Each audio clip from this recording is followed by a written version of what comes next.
বিশ্ব ক্রিকেটের সবচেয়ে জমজমাট ফ্র্যাঞ্চাইজি বলা হয় ইন্ডিয়ান প্রিমিয়ার লিগ আইপিএলকে। অর্থের ঝনঝনানির পাশাপাশি বিশ্বের সেরা ক্রিকেটারদের মিলনমেলায় পরিণত হয় ভারতের এই ফ্র্যাঞ্চাইজি টুর্নামেন্টে অংশ নিতে হলে কিংবা কোনো দলে জায়গা পেতে হলে স্বাভাবিকভাবেই ক্রিকেটারকে নিজের সর্বোচ্চটা দিতে হয়। বাংলাদেশ থেকে দারুণ সম্ভাবনা রয়েছে আগামী আইপিএলে বেশ কয়েকজন ক্রিকেটারের সুযোগ পাওয়ার, যেখানে অন্যতম নাম হলো রিশাদ হোসাইন।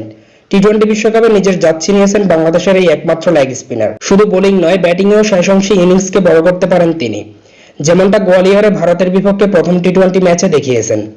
যেখানে বাংলাদেশ আসা যাওয়ার মধ্যে ছিলেন, সেখানে শেষ অংশে ব্যাটিংয়ে নেমে বাংলাদেশ তো বটেই, ভারতের অনেক ক্রিকেটার থেকে ভালো স্ট্রাইক রেটে ব্যাটিং করেছেন তিনি। একটি 4 ও একটি 6-এর সাহায্যে 5 বলে 11 রান করেন তিনি। ইনিংসটি অতি ছোট হলেও টি-20 ক্রিকেটে অনেক কার্যকরী। আবার বল হাতেও নিজের প্রথম 2 ওভারে 7 রান দেন তিনি, তবে নিজের শেষ ওভারে এসে মার খান।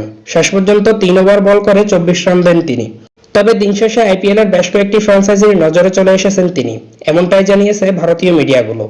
কেননা লেগ স্পিনারের পাশাপাশি ব্যাটিংটাও ভালো করতে পারায় রিশাদের চাহিদা বেড়েছে, যেমনটা আফগানিস্তানের তারকা ক্রিকেটার রশিদ খানের চাহিদা রয়েছে।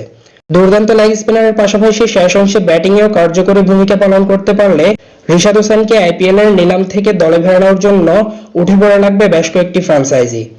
চমৎকার লেগ স্পিনারে নাস্তানাবুদ করার পাশাপাশি ব্যাটিংয়েও শেষ অংশে 4 ছক্কার ঝড় দলগুলোর কাছে আকর্ষণীয় করে তুলবে তাকে। ভারতীয় মিডিয়ার দাবি, রিশাদকে দলে নিতে বিড করতে পারে বেশ কয়েকটি franchise, Kolkata night Riders, Mumbai Indians সহ আরও বেশ কয়েকটি দল। রিশাদকে দলে ফেরাতে 2 কোটি রুপি পর্যন্ত খরচ করতে রাজি দলগুলো।